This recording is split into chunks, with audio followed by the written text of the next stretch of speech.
ಎಲ್ಲರಿಗೂ ನಮಸ್ಕಾರ. ನಾನು ಲಲಿತಾ. ಆಹಾರಶ್ರೀ ಚಾನಲ್ಗೆ ತಮಗೆಲ್ಲರನ್ನು ಸ್ವಾಗತಿಸುತ್ತಾ ಇದ್ದೀನಿ. ಇವತ್ತು ನಾನು ಚಿಕ್ಕ ಮಕ್ಕಳಿಂದ ದೊಡ್ಡರವರೆಗೂ ಎಲ್ಲರೂ ಇಷ್ಟಪಡುವಂತಹ ನೆಲ್ಲಿಕಾಯಿ ಕ್ಯಾಂಡಿಯನ್ನು ಮಾಡೋದು ಹೇಗೆ ಅಂತ ತೋರಿಸಿಕೊಡ್ತಾ ಇದ್ದೀನಿ. ಇದು ತುಂಬ ಸುಲಭವಾಗಿ ಮಾಡ್ಕೋಬಹುದು. ಹಾಗೆಯೇ ನೆಲ್ಲಿಕಾಯಿ ರಸವನ್ನು ಹಾಳಾಗದೆ 1 ವರ್ಷದವರೆಗೂ ಸ್ಟೋರ್ ಮಾಡಿ ಹೇಗೆ ಇಡಬೇಕು ಅನ್ನೋದನ್ನು ಕೂಡ ಹೇಳಿಕೊಡ್ತಾ ಇದ್ದೀನಿ. ದಯವಿಟ್ಟು ವಿಡಿಯೋವನ್ನು ಸ್ಕಿಪ್ ಮಾಡದೆ ನೋಡಿ. ಹಾಗಿದ್ರೆ ಬನ್ನಿ ಮಾಡೋದು ಹೇಗೆ ಅಂತ ನೋಡೋಣ.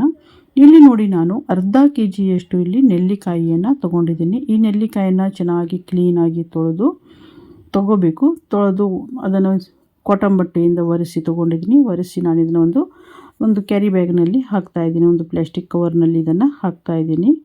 ನೀವು ಇದನ್ನು ಬೇಯಿಸಿನೂ ಕೂಡ ಮಾಡ್ಕೋಬೋದು. ಹಾಗೆಯೇ ಇದು ಒಂದು ಬೇರೆ ರೀತಿಯಾಗಿ ಮಾಡಿ ತೋರಿಸೋಣ ಅಂತ ನಾನು ಮಾಡಿ ತೋರಿಸ್ತಾ ಇದ್ದೀನಿ. ಇದಕ್ಕೆ ಒಂದು ಗಂಟನ್ನು ಕಟ್ಟಿ ನಾವು ಇದನ್ನು ಫ್ರಿಜರ್ನಲ್ಲಿ ಇಟ್ಟು ನಾವು ಇದನ್ನು ತೊಗೋಬೇಕಾಗತ್ತೆ. 1-2 ದಿನ ನೀವು ಫ್ರಿಜರ್ನಲ್ಲಿ ಇಟ್ಟು ತೊಗೋಬೇಕು. ಇವಾಗ ಫ್ರಿಜ್ನಲ್ಲಿ ಇಡ್ಲಿಕ್ಕೆ ಹೋಗಬೇಡಿ. ಫ್ರಿಜರ್ನಲ್ಲಿ ಅಂದರೆ ಐಸ್ ಆಗುತ್ತೆ ನೋಡಿ, ಆ ಜಾಗದಲ್ಲಿ ಇಡಬೇಕಾಗತ್ತೆ. ಇಲ್ಲಿ ಇಟ್ಟು 2 ದಿನ ಆದ ನಂತರ ಇದನ್ನು ನೋಡೋಣ. ಇವಾಗ ಇಲ್ಲಿ 2 ದಿನ ಆಗಿದೆ. 2 ದಿನ ಆದ ನಂತರ ಇದನ್ನು ನಾನು ತೆಗೆದಿದ್ದೀನಿ. ತೆಗೆದಾದ ನಂತರ ಇದನ್ನು ನೋಡಿ, ನೀವು ಇಲ್ಲಿ ಕೇಳಬಹುದು ನೋಡಿ, ಎಷ್ಟೊಂದು ಸಪ್ಪಳ ಯಾವ ರೀತಿ ಬರ್ತಾ ಇದೆ, ಗಟ್ಟಿಯಾಗಿ ಆಗುತ್ತೆ ಇದು. ಇದನ್ನು ನಾವೀಗ ತಣ್ಣಗಾಗುವವರೆಗೂ ಬಿಡಬೇಕಾಗಿದೆ. 4-5 ಗಂಟೆನಾದರೂ ನಾವು ಇದನ್ನು ಬಿಡಬೇಕು. ತಣ್ಣಗಾದ ನಂತರ ನಾನಿಲ್ಲಿ ಗ್ಯಾಸ್ ಮೇಲೆ ಒಂದು ಪಾತ್ರೆ ಇಟ್ಕೊಂಡಿದ್ದೀನಿ. ಸ್ಟೀಮರ್ ಇದ್ದರೆ ಸ್ಟೀಮರ್ ತೊಗೊಳ್ಳಿ, ಇಲ್ಲಾಂದರೆ ಒಂದು ಪಾತ್ರೆಯಲ್ಲಿ ಇಟ್ಟು ನೀವು ಬೇಯಿಸ್ಕೋಬಹುದು. ಈಗ ಈ ನೆಲ್ಲಿಕಾಯಿ ತಣ್ಣಗಾಗಿದೆ ಪೂರ್ತಿಯಾಗಿ. ಈಗ ಇದನ್ನು ಇಲ್ಲಿ ಇಟ್ಕೊಳ್ತಾ ಇದ್ದೀನಿ. ಒಂದೊಂದಾಗಿ ಈ ರೀತಿ ಜೋಡಿಸ್ಕೊತಾ ಇದ್ದೀನಿ. ಈಗ ಇದರ ಮೇಲೆ ಇದೆಲ್ಲ ಹಿಟ್ಟಾಗಿದೆ. ಇದರ ಮೇಲೆ ಒಂದು ಪ್ಲೇಟನ್ನು ಮುಚ್ಚಿ ನಾವು ಒಂದು 15-20 ನಿಮಿಷ ಇದನ್ನು ನಾವು ಬೇಯಿಸ್ಕೋಬೇಕಾಗತ್ತೆ. ಇವಾಗ ಇಲ್ಲಿ 20 ನಿಮಿಷ ಆಗಿದೆ. ಇವಾಗ ನೆಲ್ಲಿಕಾಯಿನೂ ಕೂಡ ಚೆನ್ನಾಗಿ ಬೆಂದಿದೆ. ಇಲ್ಲಿ ನೀವು ನೋಡಬಹುದು, ಈ ರೀತಿಯಾಗಿ ನೋಡಿ ಯಾವ ರೀತಿಯಾಗಿದೆ ನೋಡಿ. ಈ ರೀತಿಯಾದಾಗ ನೀವು ಇದನ್ನು ತಣ್ಣಗಾಗಲಿಕ್ಕೆ ಬಿಡಬೇಕು. ತಣ್ಣಗಾದ ನಂತರ ನಾವು ಇದನ್ನು ಬಿಡಿಸಬೇಕಾಗತ್ತೆ. ನೋಡಿ, ಇಲ್ಲಿ ಈ ರೀತಿಯಾಗಿ ಬಿಡಿಸ್ಕೊಂಡು ನೀವು ಈ ರೀತಿ ಕೈಯಿಂದ ಮಾಡಲಿಕ್ಕೆ ಬಂದಿಲ್ಲ ಅಂದರೆ ನೀವು ಚಾಕು ತೊಗೊಂಡು ಕೂಡ ಈ ರೀತಿಯಾಗಿ ಕಟ್ ಮಾಡ್ಕೋಬಹುದು. ಮತ್ತು ಇದು ನೋಡಿ, ಇದು ದೊಡ್ಡ ದೊಡ್ಡ ಪೀಸ್ ಇದೆ. ಈ ಪೀಸ್ನಲ್ಲಿ 2 ಭಾಗನೂ ಕೂಡ ನೀವು ಮಾಡಿ ತೊಗೋಬಹುದು. ಅಂದರೆ ಬೇಗ ಒಣಗುತ್ತೆ ಕೂಡ. 2 ಭಾಗ ಮಾಡಿದರೆ ಬಾಯಲ್ಲಿ ದಪ್ಪ ದಪ್ಪ ಅನಿಸಲ್ಲ. ಇವಾಗ ಇದೇ ರೀತಿ ಎಲ್ಲ ನೆಲ್ಲಿಕಾಯಿನ ನಾವು ಬಿಡಿಸ್ಕೊಳ್ಳೋಣ.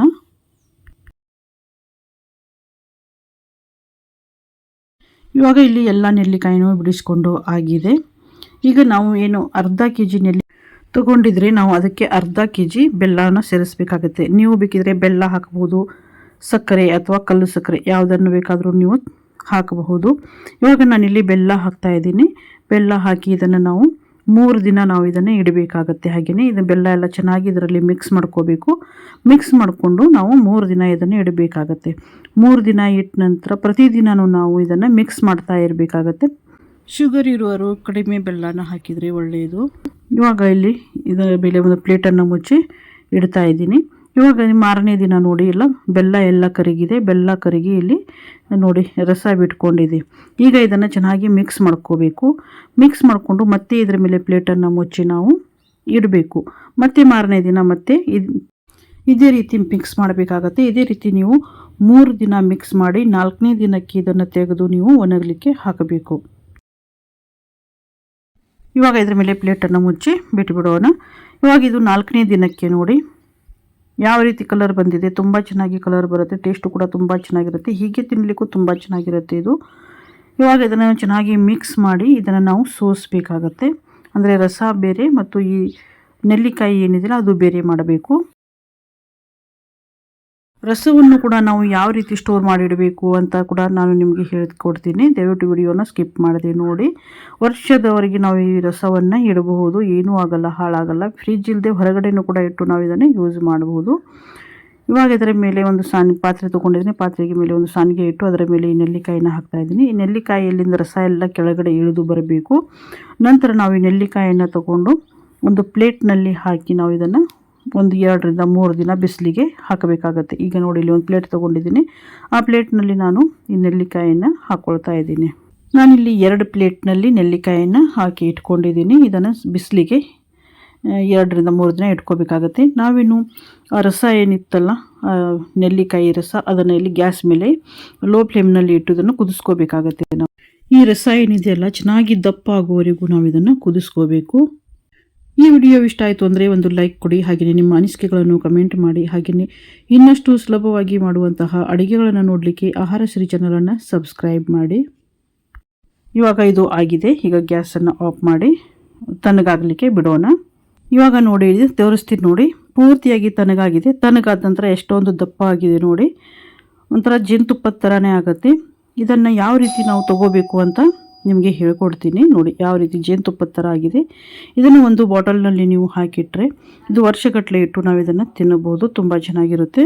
ಇದರಿಂದ ನಾವು ಶರಬತ್ತನ್ನು ಕೂಡ ಮಾಡ್ಕೊಂಡು ಕುಡಿಬೋದು. ಇಲ್ಲ ಅಂದರೆ ಬೆಳಿಗ್ಗೆ ಖಾಲಿ ಹೊಟ್ಟೆಯಲ್ಲಿ ನೀವು 1 ಗ್ಲಾಸ್ ನೀರಿಗೆ 2ರಿಂದ 3 ಸ್ಪೂನಷ್ಟು ನಾವು ಈ ರಸವನ್ನು ಹಾಕಿನೂ ಕೂಡ ಕುಡಿಬಹುದು.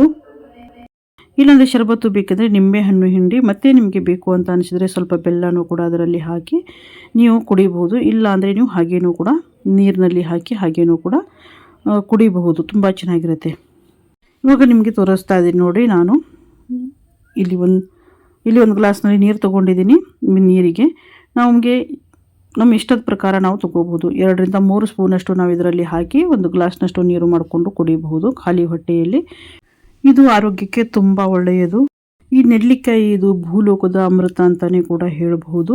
ಇವಾಗ ನೋಡಿ, ಇದು ಹೋದ ವರ್ಷ ನಾನು ಮಾಡಿದ್ದು ನೆಲ್ಲಿಕಾಯಿ ರಸ. ಇದು ಹೋದ ವರ್ಷದ್ದು. ಇನ್ನೂ ತನಕ ಹಾಗೇನೆ ನಾವು ಹೊರಗಡೆನೇ ಇಟ್ಟಿದ್ದೀನಿ, ಫ್ರಿಜ್ನಲ್ಲಿನೂ ಕೂಡ ಇಡಲಿಲ್ಲ. ಹಾಗೇನೇ ಇದೆ, ಹಾಳಾಗದೆ. ತುಂಬ ಚೆನ್ನಾಗಿದೆ. ಇದಕ್ಕೆ ನೀರು ತಾಗಿಸ್ಲಿಕ್ಕೆ ಹೋಗಬೇಡಿ. ಇವಾಗ ನೆಲ್ಲಿಕಾಯಿ ಕ್ಯಾಂಡಿಯನ್ನು ನೋಡೋಣ. ಕ್ಯಾಂಡಿ ನೋಡಿ, ಇದು ಚೆನ್ನಾಗಿ ಒಣಗಿದೆ ಕೂಡ ನೋಡಿ, ಮತ್ತು ಸಾಫ್ಟ್ ಆಗಿರುತ್ತೆ. ಈ ರೀತಿ ನಾವು ಯಾವ ಪ್ರೊಸೀಜರ್ನಲ್ಲಿ ಮಾಡಿ ತೋರಿಸಿದ್ರು ನೋಡಿ, ಆ ರೀತಿ ಮಾಡಿ ಈ ರೀತಿಯಾಗಿ ಸಾಫ್ಟ್ ಆಗುತ್ತೆ, ಗಟ್ಟಿಯಾಗಲ್ಲ. ಇದಕ್ಕೆ ನೀವು ಕಲ್ಲು ಸಕ್ಕರೆ ಪೌಡರ್ ಅಥವಾ ಸಕ್ಕರೆ ಪೌಡರನ್ನು ನೀವು ಹಾಕಿ ಇದನ್ನು ನಿಮಗೆ ಎಷ್ಟು ಬೇಕೋ ಅಷ್ಟಕ್ಕೆ ನೀವು ಕಲ್ಲು ಸಕ್ಕರೆ ಪುಡಿ ಅಥವಾ ಸಕ್ಕರೆ ಪುಡಿಯನ್ನು ಹಾಕಿ ಈ ರೀತಿ ಮಿಕ್ಸ್ ಮಾಡಿ ನೀವು ಇಟ್ಕೋಬಹುದು. ಮತ್ತು ಬಾಕಿ ಉಳಿದಿದ್ದು ಏನಿದೆಯಲ್ಲ ಹಾಗೇನೆ ನೀವು ಒಂದು ಡಬ್ಬದಲ್ಲಿ ಹಾಕಿ ಸ್ಟೋರ್ ಮಾಡಿ ಇಡಬಹುದು. ಈ ವಿಡಿಯೋವನ್ನು ಪೂರ್ತಿಯಾಗಿ ನೋಡಿದ ತಮಗೆಲ್ಲರಿಗೂ ನನ್ನ ಆತ್ಮೀಯ ಧನ್ಯವಾದಗಳು.